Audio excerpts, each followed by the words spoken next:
Bon, du coup, tu peux nous dire un peu où on est ou pas là? Alors là, on est tranquillement au studio, là pour faire des derniers ajustements, écouter la musique en conditions plus réelles, avec des belles enceintes, et avancer. C'est un environnement dans lequel t'aimes travailler, tu vois, quand t'es dans un studio comme ça? J'aime travailler parce qu'en fait, quand tu es au studio, tu n'as pas le choix de faire de la musique. Tu vois, c'est comme quand tu vas à la salle de sport, tu vas faire du sport. Là, quand je suis au studio, je sais que je vais faire de la musique, je me suis déplacé, donc je vais être concentré, je vais aller droit au but. Ouais. Et donc du coup, là d'ailleurs, tu prépares un prochain single. Je prépare un prochain single et j'ai comme projet pour 2024 d'inonder Internet. Comme j'aime dire, avec beaucoup de poésie et d'humilité. Donc là, ce sera le premier single.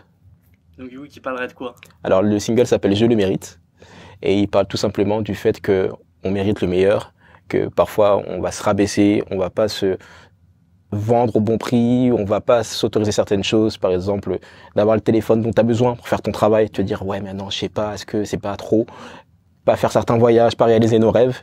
Et le but de ce morceau, c'est juste d'encourager les gens, tout le monde, y compris moi, à avancer dans ses projets, à se dire hey, tu le mérites. C'est quelque chose que je faisais quand j'étais encore étudiant, j'ai gagné peut-être 100-150 euros par mois à l'époque. J'allais à l'Hilton de la Défense.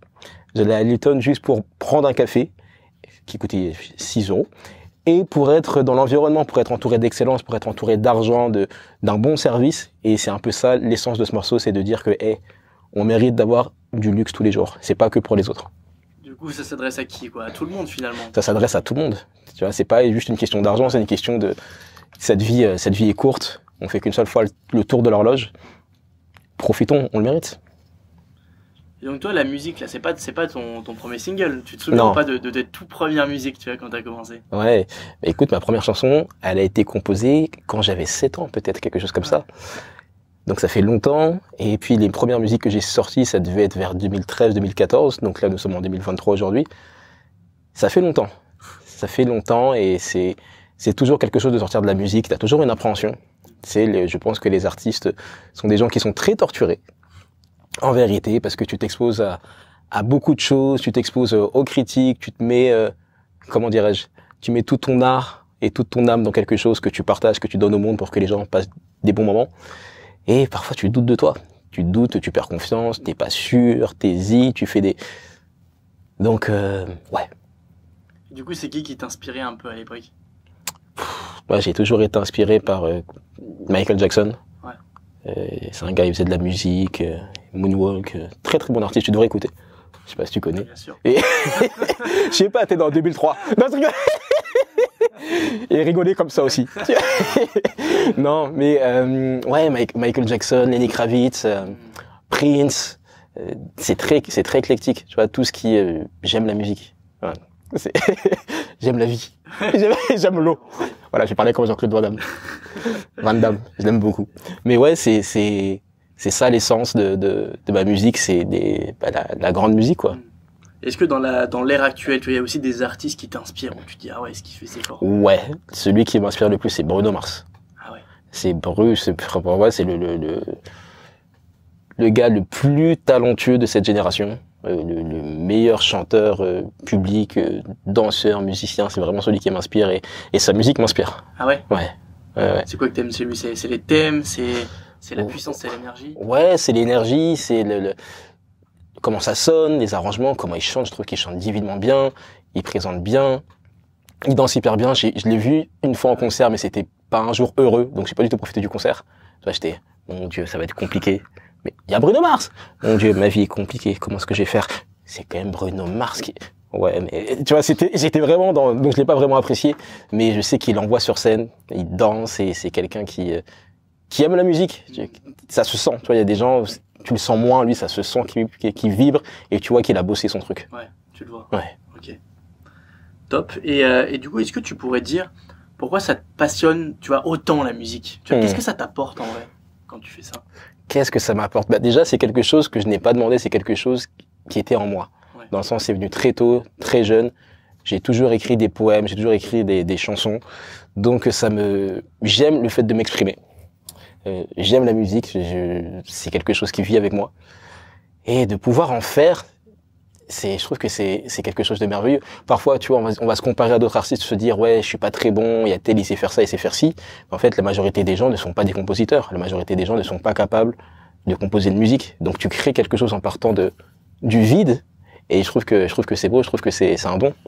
Ouais, carrément. Mm. Et puis en plus, ton but, j'imagine aussi, c'est de réunir les gens, tu vois. À travers tes musiques, c'est important aussi. C'est ça, tout à fait, c'est de réunir. Tu sais, moi, tu me connais, je suis très dans l'inspiration. C'est dû à mon histoire, tu vois. Moi, je me suis toujours occupé j'ai un petit frère qui est handicapé, c'est venu, il est pas né comme ça. C'est venu peut-être quand il avait 3 ans, 4 ans. Je me suis beaucoup occupé de lui. Je l'ai amené dans tous ses rendez-vous. Et c'est encore le cas actuellement.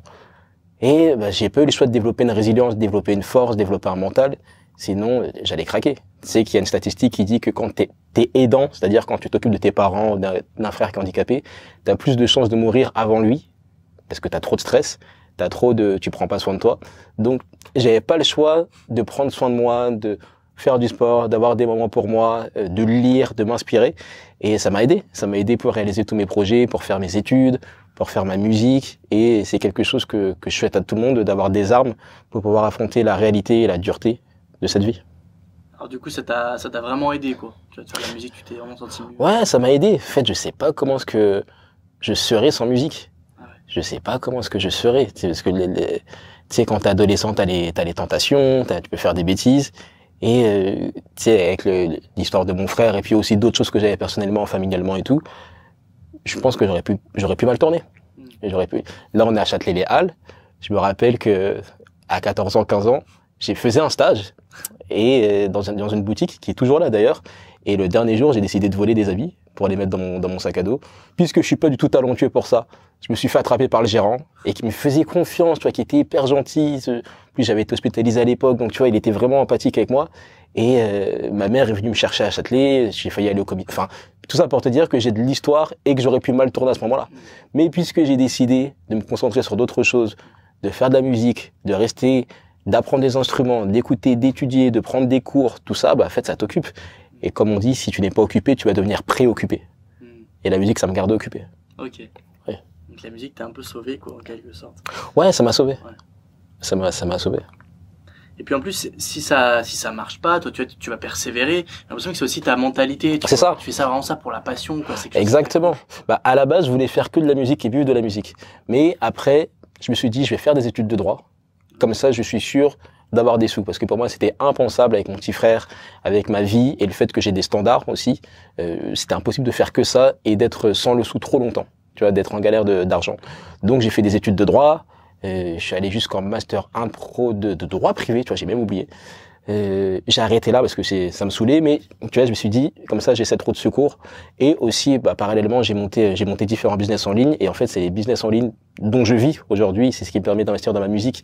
Donc, c'est une approche différente que quand t'as 18 ans, 19 ans, 20 ans, c'est ta seule solution. Soit c'est la musique, soit c'est la rue, soit c'est la musique, soit y a rien d'autre. Moi, c'est une approche qui est beaucoup plus cool maintenant, entre guillemets, même si je veux vraiment y arriver. Il y a plus de passion et il y a moins de stress.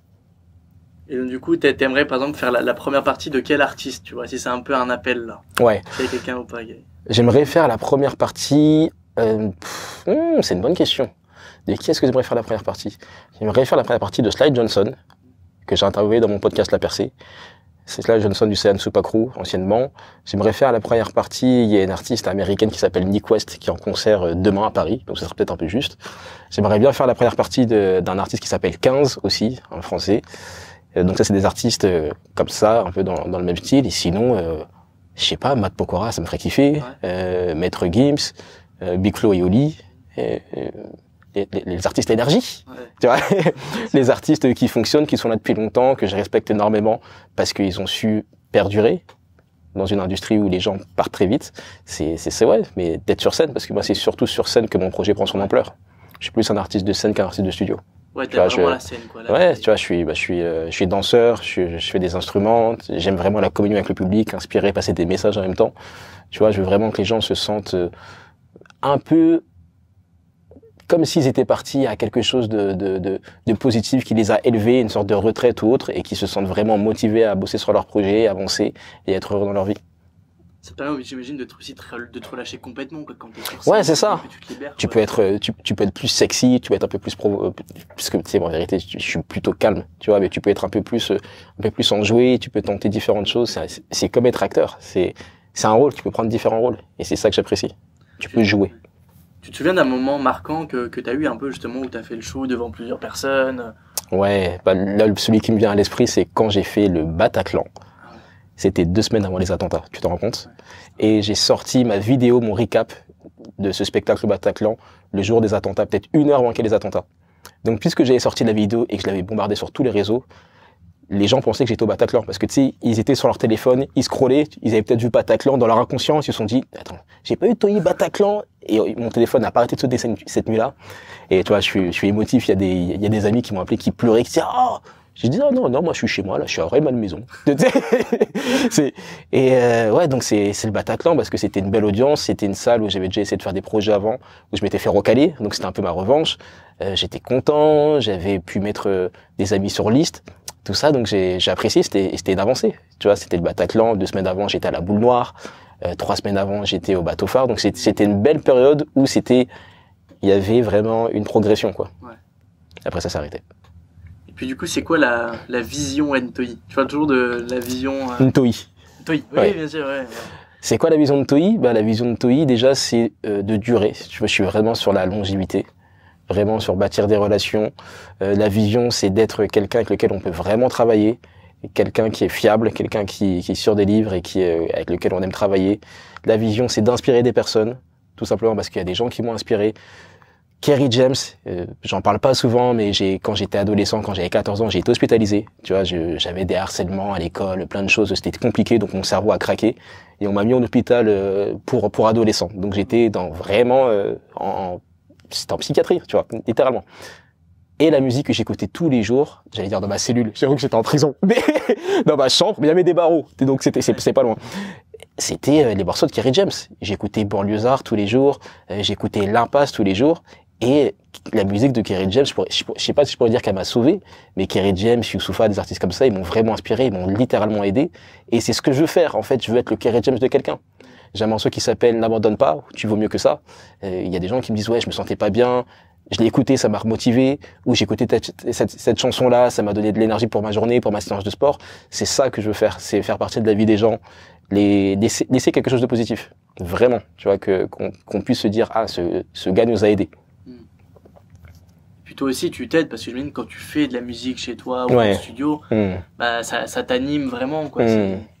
Tout à fait, ça m'anime et puis c'est encore une fois t'es occupé et si tu fais quelque chose de beau, ce qui est presque, je voudrais pas dire de l'ordre du divin, mais c'est quelque chose qui vient parfois et que c'est quand même beau, tu vois, c'est là que tu vois à quel point l'être humain est incroyable, qu'on puisse avoir des idées de musique et que aussi, parce qu'on peut oublier que c'est un luxe de pouvoir se dire, là je suis en studio, je vais faire de la musique, t'es pas en train de te demander oui comment est-ce que je vais manger, t'es pas en train de te demander oui comment est-ce que je paye mais on fait de la musique, c'est quand même un luxe, c'est incroyable. Donc non, je suis très content, je suis très reconnaissant, encore plus vu le monde dans lequel on vit. Aujourd'hui je vais célébrer.